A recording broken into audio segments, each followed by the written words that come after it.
मी काय म्हणतो, लाडक्या बहिणीनं तुमच्या खात्यामध्ये 4,500 जे जमा होत आहेत ना, ते 3 हप्ते आहेत डायरेक्ट. हो, परंतु हे 3 हप्ते सर्वांना नाही मिळत आहे. काही जणांना 1,500 फक्त एकच हप्ता मिळत आहे. असं कसं? 4,500 बघा, भरपूर बहिणींना 3,000 आले नव्हते, जे तुमचे नोव्हेंबर आणि डिसेंबरचे होते. त्यामध्ये 1,500 आता आपण टाकणार आहोत. 1,500 आपण टाकणार आहोत कशाचे? जानेवारीचे झाले 4,500.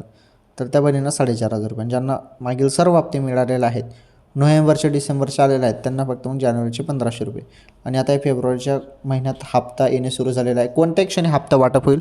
तुम्ही सर्वांनी मोबाईलच्या मेसेजकडे लक्ष द्या, कारण हप्ता आल्यावर तुम्हाला मेसेज येतो लाडक्या बहिणींनो. ओके, KYCमध्ये तुम्हाला दुरुस्तीचा ऑप्शन मिळालेला आहे. ज्यांची KYCचे पर्याय चुकीचे झाले होते त्यांनी ते दुरुस्त करून घ्या अंगणवाडी सेविकांमार्फत. ओके, ही सर्वात महत्त्वाची बातमी होती.